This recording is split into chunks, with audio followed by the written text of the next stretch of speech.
Welcome, wanderers, to the First Empire.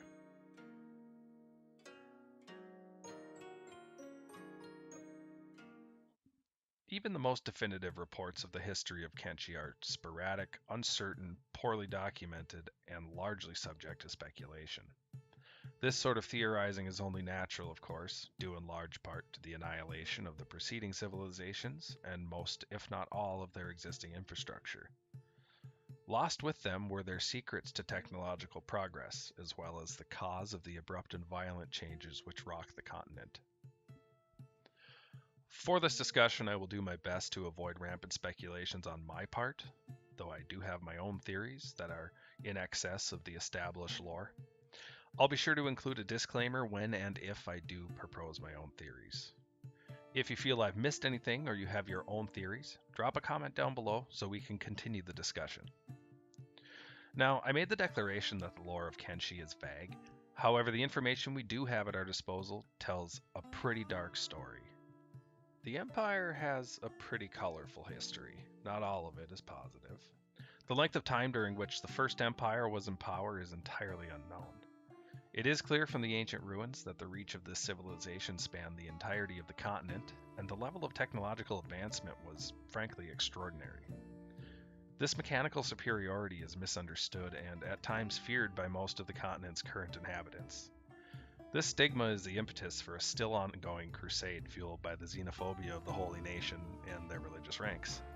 It could be said that this faction is predisposed to bigotry and xenophobia, but that's a much broader subject and is a likely candidate for a future discussion. How the First Empire came into existence is a mystery, and likely one forever buried by the sands of time. I say that because this factor, the unknown and the lack of knowledge passed on to following generations, is compounded by ignorance. This ignorance is a result of the degradation in quality of life in Kenshi after the most recent extinction event.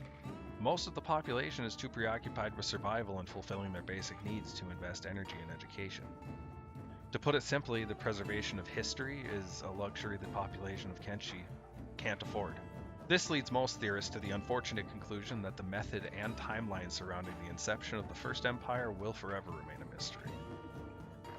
A quote from Finch, a hive prince and leader of the Machinists, can be found in his work titled The Lost Ancients, Volume 1. Distinct changes in architecture and technology levels suggest multiple eras and downfalls throughout history. At the very least, we can see evidence of 2 ages before our own. Though Finch shares little of his beliefs on the exact timelines of these prior civilizations, he does have more to say in regard to the likely socio-political structure of the First Empire. The significant change in elaborateness of ruins shows a heavy divide between castes. Our friendly machinist historian states further, based on the tech found in the labs of the First Empire, skeletons definitely existed within this culture. Contemporary historians lean heavily toward the theory of a caste system having been the primary means of social differentiation and segregation. These theories are based on typical criteria in relation to ethnographic studies.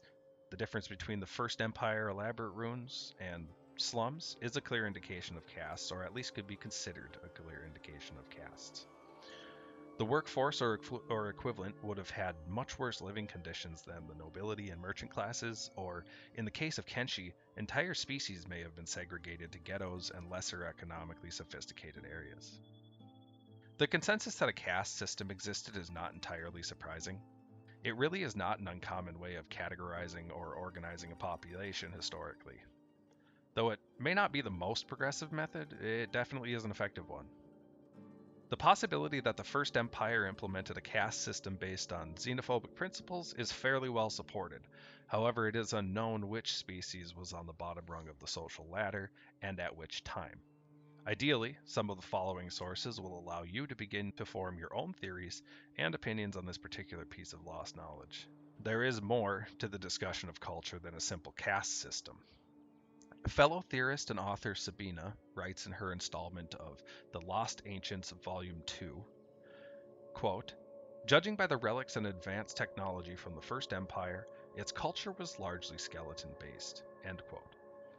Now, this fact alone isn't particularly surprising, considering our lack of prior knowledge leads to very few expectations. However, what this piece of key information leads us to is rampant speculation regarding who created who.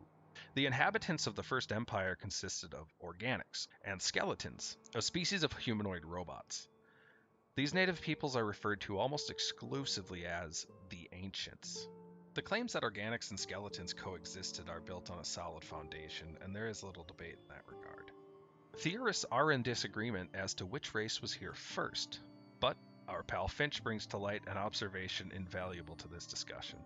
In the second installment of Cultural Groupings and Evolution, Finch states, quote, "Evolution aside, who created whom? The skeletons or the ancient master race? So far, we've not found any tech that would be capable of organic creation, but many of the ruins indicate a strong skeleton presence. Even so, art and miscellaneous remains suggest the coexistence of both within the ancient kingdom." End quote. This assumed lack of scientific capabilities naturally leads to the commonly accepted theory that the skeleton species was created by organics. Theories range from organics creating skeletons to skeletons being an ancient species which settled here while searching for natural resources, and likely countless more either debunked or religious theories which just don't fit the evidence or commonly accepted theories already cultivated by these historians.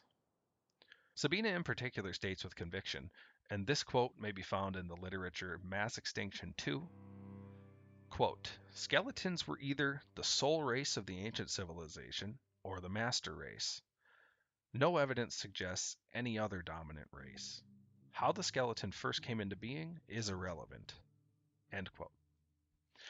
It's her belief that no matter who came first, the skeletons were clearly superior to the organics, and so we have our most likely candidate for the original master race, if not our candidate for the original inhabitants of the continent. Why skeletons didn't simply eradicate the organics is both unclear and an entirely separate discussion.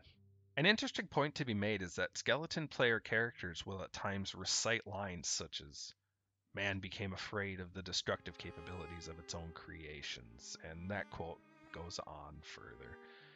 This is a very open-ended statement, and in my opinion, it is not applicable solely to the topic at hand.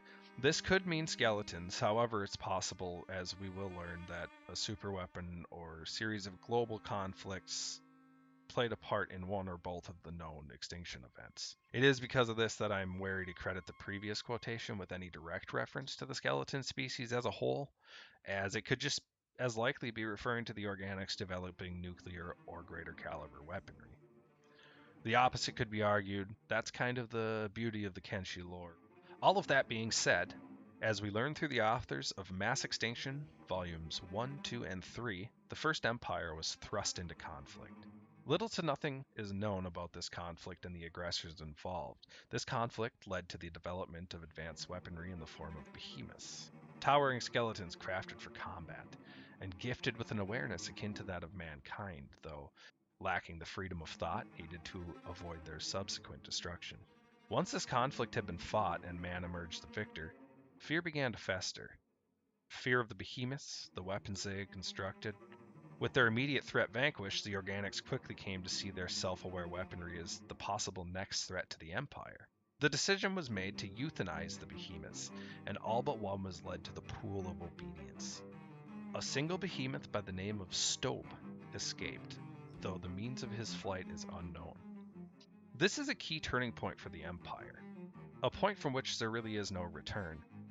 In their attempt to rid themselves of their sentient weapons, the flames of rebellion had been fueled and fanned. The war for which the behemoths were created had come to a close, though the organics would discover that, however brutal their last conflict had been, the consequences of their decisions following the close of the war would not only bring the First Empire to its knees, those consequences would reverberate throughout the rest of time, having an irreversible and violent effect on future generations and the world as a whole.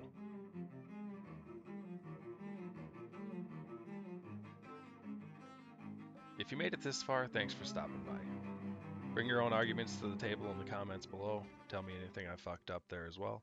If you liked the video, give it a thumbs up. I'd like to continue this Kenshi lore series, and I plan to do a part 2 to this entry.